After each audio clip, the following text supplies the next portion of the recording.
Aşkım. Hadi sen git artık. Gider miyim? Giderim. Size iyi eğlenceler yenge. Ben gidiyorum. Bana artık yenge deme, biz toprakla ayrıldık Ali. İyi madem.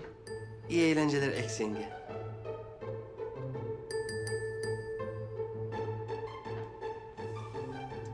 Kazanız mübarek olsun aşkım.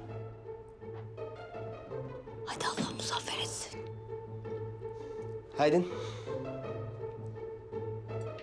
Zeynep. Ne oldu? Sirkeyi almadık. Şalgamı da unuttuk. Şalgamsız olmaz. Ahududuyu da almadık. Ahududu mu? Ha ne komik söylemesi. Ahududu, ahududu, ahudu. Denesene.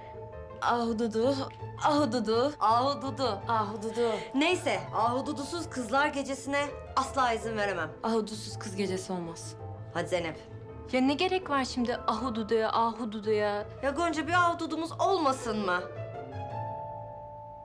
Allah aşkına arkadaşlar siz neyin peşindesiniz? Ahududunun. Kız kıza güzel bir gece geçirmeyelim mi canım? Yani neyin peşinde olacağız ki? Haydi, hadi. Geliyoruz. Bunlar kesin bir iş çeviriyor ama... Göreceğiz.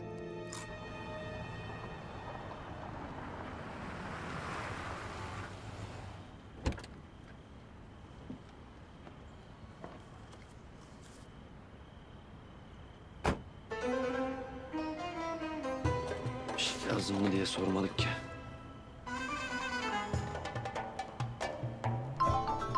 Ulan benim telefon çalıyor tanıyacak. Ali ne yapıyorsun kardeşim orada? İyiyim toprağım. Sen ne yapıyorsun? Ya ne güzel çiçekler. Kim aldın ya? Nurbanu'yu aldım. Sen niye evde değilsin? Ya biz bugün Yavuz'la kremalı bisküvi yiyorduk. Benim de canım çekti. Bakkala gideyim de alayım dedim.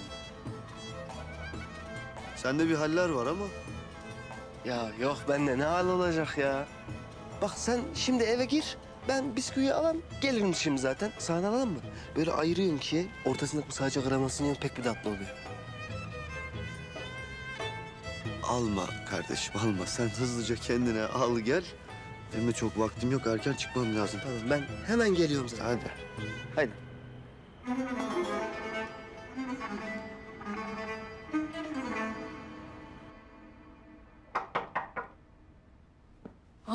Geldiler.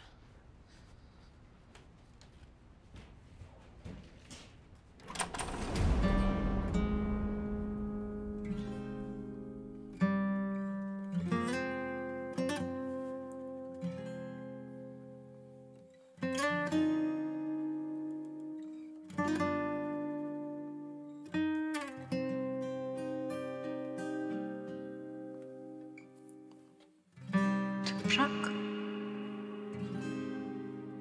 Gonca.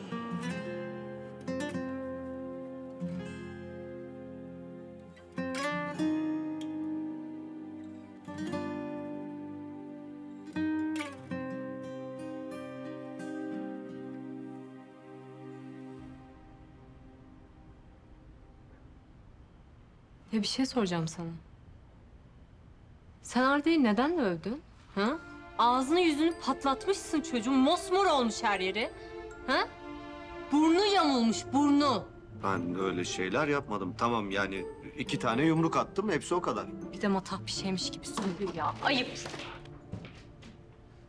Sen o herifin ne kadar sinsi biri olduğunun farkında değilsin. Ya kaç yıllık arkadaşım. Kıskanma. Neyi kıskanacağım be o kıl kuyruğum ben? He? Sen etrafımda olan bitenin farkında olsaydın böyle bağırıp çağıramazdın. Neymiş etrafımda olanlar söyle.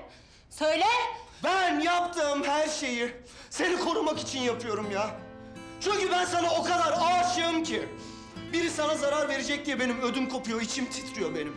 Ben senden, seni korumak için uzak duruyorum. Vazgeçtin. Benden vazgeçtin. Sen benim için savaşmaktan vazgeçtin.